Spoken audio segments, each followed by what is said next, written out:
Oke, sesi selanjutnya kita akan berbincang-bincang dengan Kang Jaki, dengan hostnya ada Kang Dimas. Halo Kang Jaki. Halo Kang. Oke, sebelumnya terima kasih yang udah mau hadir untuk menepati undangan kami. Sebelumnya buat kalian Sobat Visip yang belum kenal sama Kang Jaki, oke, saya akan membacakan biografinya sedikit saja. Karena beliau itu terlalu banyak prestasi-prestasinya ya di Visip. Oke, beliau adalah salah satu mantan ajudan gubernur ya, Kang Jaki ya, Gubernur Jawa Barat.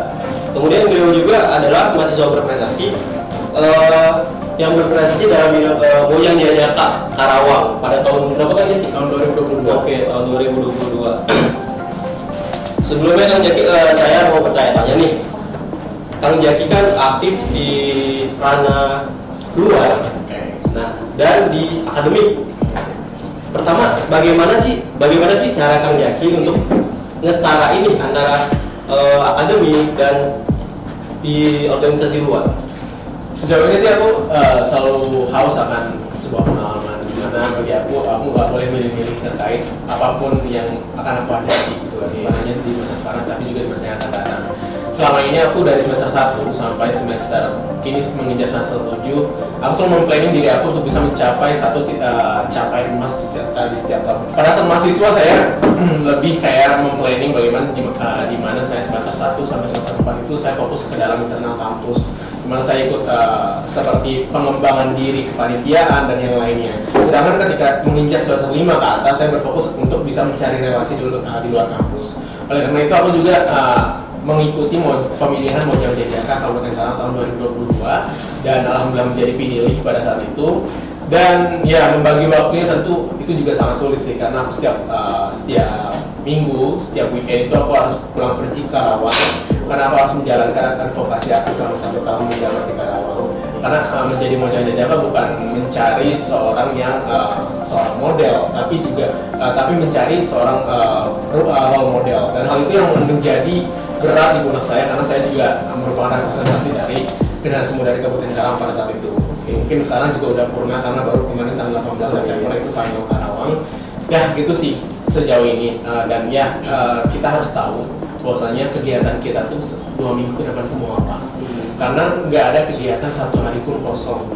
Jadi selama Senin sampai Kamis itu kuliah, Jumat, Kamis pulang, Jumat itu full nyampe hari. Oh, berarti benar-benar full ya? Untuk membagi waktunya tadi, kesibukan antara akademik dan non-akademik tadi kan sudah kami dijelaskan nih. Nah, bagaimana sih tips dan trik ya untuk menjadi seorang jajaka?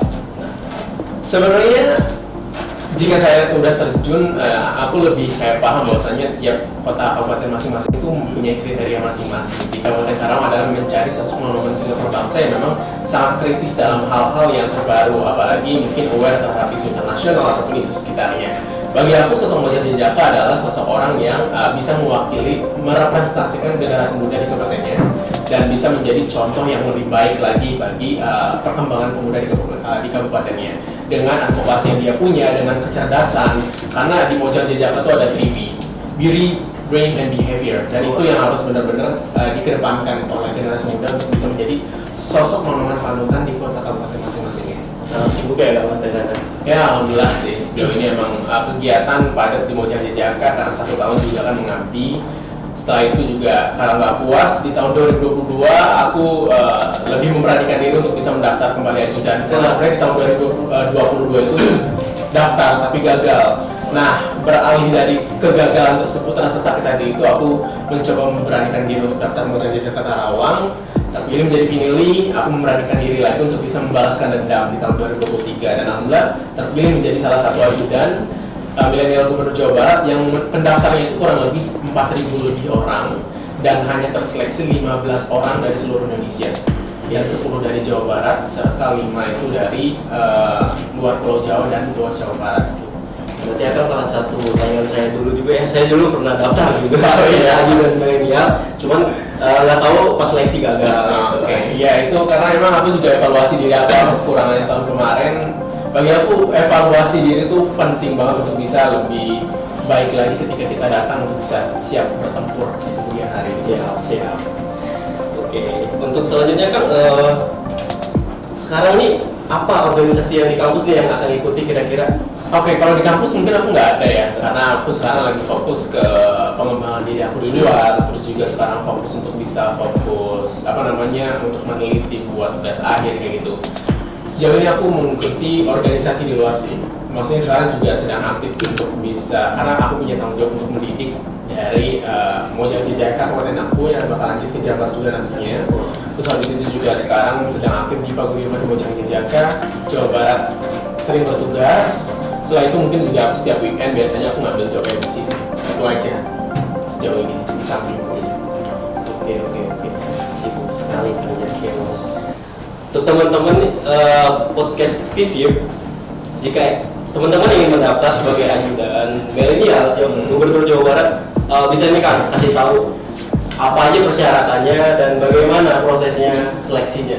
Oke, saya sih karena memang ketika aku kemarin bertemu dengan Dispora Jawa Barat di Kabupaten Karawang, karena mereka juga ada kegiatan kemarin, spill sedikitnya sih bahwasanya sayang banget kayaknya ajudan milenial sekarang udah nggak ada lagi. Oh iya, karena sekarang kan kepemimpinan dari Bapak Ridwan Kamil tuh udah berakhir kan.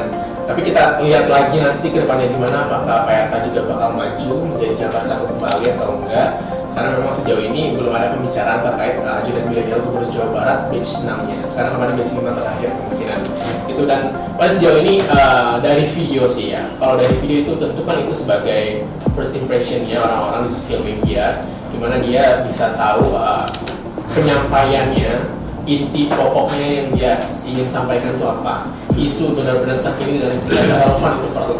Terus juga yang kedua, personal branding itu perlu. Untuk bisa menjadi sosok ajudan itu adalah bagaimana caranya kita untuk bisa memantaskan diri. Karena hal itu kita tahu bahwasanya saingan kita bukan hanya di Jawa Barat tapi juga seluruh Indonesia. Maka kita harus tahu medannya itu gimana. Ketika kita tahu medannya gimana, kita percaya sama proses yang kita telah lalui bersama selama 1 tahun ke belakang, insya Allah itu bakal terima dari ajudan milenial. Untuk benefit sendiri kan untuk dari Mojang Jejaka dan ajudan milenial ini apa aja sih yang kita dapetin nih?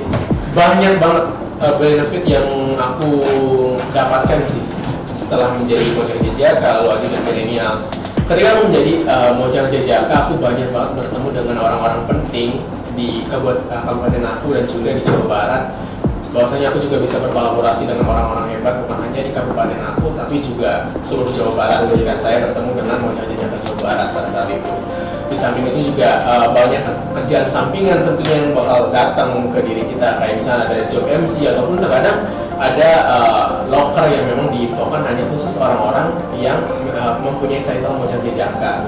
Jadi di grup WhatsApp tersebut ada info locker nih, jadi tinggal masukkan, apply, udah langsung terima, tidak perlu wawancara gitu. Karena segitu memang berpengaruhnya Mojang Jejaka di kota kabupaten dan juga di Jawa Barat sih. Terus di samping itu juga ketika saya menjadi ajudan, privilege yang saya dapat adalah di mana saya lebih bisa dikenal dan lebih bisa dihargai tentu ya ketika saya ada di kabupaten kota saya, karena memang saya menjadi putra pertama Kabupaten Karawang yang menjadi ajudan milenial Gubernur Jawa Barat. Lalu juga ketika saya main ke Gedung Sate misalnya, seperti kemarin saya bermain ke musim Gedung Sate itu, saya bertemu dengan orang-orang yang memang pernah bekerja sama dengan saya, tim bapak yang memang nggak seperti ajudan kontennya, ajudan pribadinya bertemu dengan saya gitu, dan itu sangat luar biasa lah ketika kita di Gedung Sate. Biasanya kayak tempat asing tapi nyatanya itu ya kayak rumah kedua gitu. Iya. Karena benar-benar banyak orang yang bisa dikenal sih gitu sih. Oke, Kang, sebanyak percakapan yang kita lalui tadi ini, ada nggak sih pesan dan kesan untuk teman-teman FISIP bagaimana untuk menjadi seorang yang percaya diri dan bagaimana untuk bisa berprestasi di luar dan di dalam kampus dan untuk menyeimbangkan antara akademik dan non akademik tersebut? Oke, pesan saya sih if not now then when, because tomorrow is never promised. Karena saya adalah sosok pemuda yang lahir di keluarga kecil sederhana di utara Kabupaten Karawang, di mana jauh dari kota. Saya 1,5 jam ke kota Karawang. Tapi dengan hal itu juga saya sadar bahwasanya saya harus bisa memanfaatkan segala kesempatan yang ada. Saya itu tipe orang yang memang nggak pernah menanti-nanti ketika diberi kesempatan, nanti aja. Bagi saya itu yang menghambat sebenarnya. Kita harus benar-benar gercep atau saat untuk bisa mengambil setiap kesempatan yang ada. Oleh karena itu saya berada di titik sekarang tuh ya karena saya memanfaatkan segala kesempatan yang ada yang datang ke dalam hidup saya.